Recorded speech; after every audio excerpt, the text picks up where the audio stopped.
Hey guys, and welcome back to another episode of Draw with T. This one's going to be a real quick episode. Sorry about that, but I just didn't feel like this episode deserved to be any longer than 10-ish minutes. All I'm doing here, as you saw, I just held up an old Christmas card I did. It was actually like the first Christmas card I ever did. I did it in 2010. And it was just a card I did for my family. We kind of discovered you could print cards from I think Costco printing. They didn't turn out the greatest. They just basically printed them out on photo paper, and then we had to attach it to some other paper to make it look good. But anyways, so basically what I'm doing here is because that was the first card I made, and this year I'm working on the 10th card that I made in the series. I basically decided that I wanted to redraw this card. At first I kind of misdid the numbers, and I thought, oh yeah, this is the 10th anniversary. It technically isn't. It's the 10th card, but not the 10th anniversary, because, next year in 2020, it'll be the 10th card. But anyways, I just wanted to redo the design and, see about selling it, because nowadays I sell my cards. Well, last year I sold some of the designs, but I only have 3 quote-unquote good designs, or designs that I redid and made art for to make them, nice, because typically the cards I send out are actually the small postcard size cards, but the fold out bigger cards are more popular, but I had to do some inside card art for that. So anyways, I decided last year that it'd be really cool if I could find some time to update my older card designs, just because if the idea is already there, why not just redraw it? And that's another card I can make a bit of side cash on, offer some people a bit of variety, even though almost all my cards are little Derpydeer here, which is the little Rudolph character. She started off as Rudolph and then sort of became this little tiny micro deer character with a red glowing nose, basically like Rudolph, but to me she's her own separate character, but everybody calls her Rudolph. I don't really care, it's just for kind of me and a few close friends. But so basically the concept here is just to redraw the card, so it's Rudolph, quote unquote, or Derpydeer, sitting amongst some presents under the tree, and just there's a tag on her, and it says "From Santa." I know you probably can't read it, and I was just thinking of ways that I could redo that design. Initially, I was going to copy the card exactly, and I thought, so I'll have Derpy there, I'll maybe add a little bow, and she'll be sitting there, and there'll be 2 presents beside her, she'll look adorable, she'll maybe be waving, and there'll be a little tag next to her.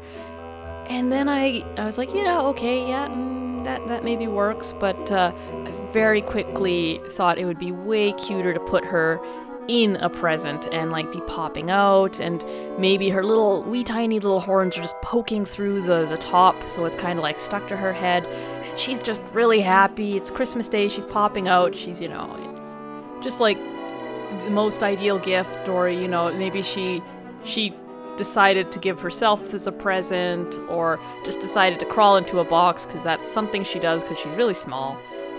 In one card, her size varies because really she's just a character that appears in illustrations.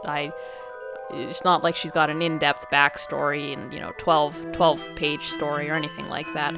So her size varies, but one year she was small enough to fit in a cup of hot chocolate, and that was a very nice spa treatment for her.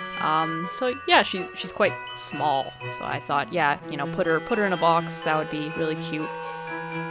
And what's funny is every single year I do a Christmas card about Derpydeer, I'm always terrified that somebody is going to be morbidly horrified at what is technically happening to this poor deer. I know when I made the hot chocolate card, I was terrified people were going to think this poor deer was getting boiled to death in hot chocolate, and thankfully nobody thought that at all. It's actually my most popular card. People think it's cute. I agree with them. And for this, I was actually getting to the point do I need to add holes to the box? Are people gonna freak out that this cartoon character, was put in a box? And, is that animal abuse? And I'm just gonna hope that the people that see my stuff are gonna be smart enough to realize that I'm not endorsing some kind of animal abuse, and it's cartoons. It's the same sort of logic as how you can hit Wile E. Coyote with a frying pan and launch him into a mountain and he'll be fine. I'm hoping that.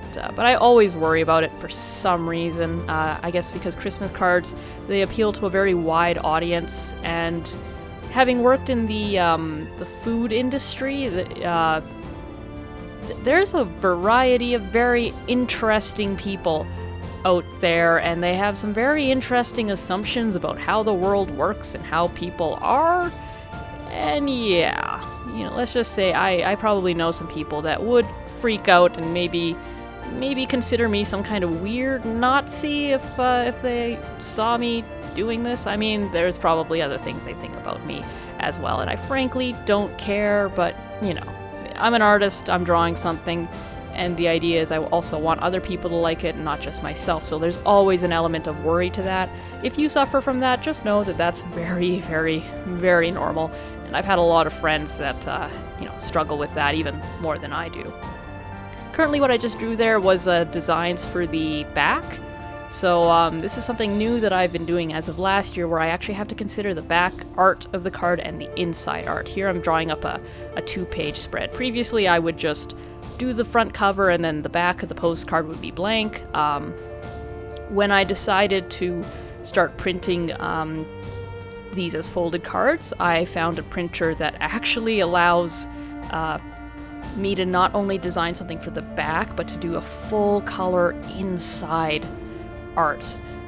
In a previous video, I believe it was episode 26, it would be the episode on pre-planning Christmas cards. In that one, I showed you a bunch of my Christmas cards, and I very proudly showed you the inside of some of them.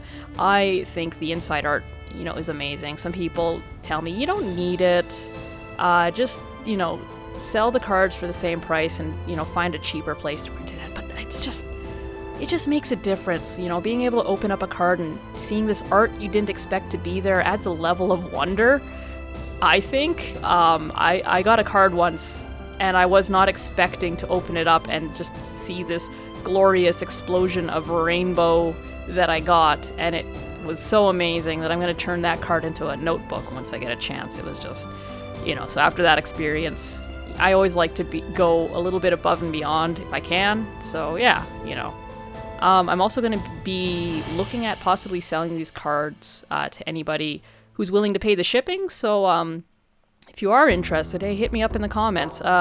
Not expecting anybody on YouTube or honestly anyone outside the people I know to buy any of these cards, but if you are interested in supporting me, that would be great. I'm still looking at pricing, and obviously once you start involving international money, it gets a little complicated, but my prices would be in Canadian. Last year I sold the cards for $5.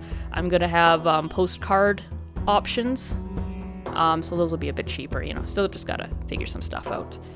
But yeah, so this is basically how I go about thumbnailing Christmas cards, and I know I kind of wandered on about some other stuff. So in the next episode, I'll be talking a little bit more in depth about the process, but we're basically done here. And thanks for watching this. Hope to see you guys in the next episode. Enjoy your evening, morning, night, whatever time it is. And yeah, like, comment, subscribe, because I'm supposed to say that. And have a good one.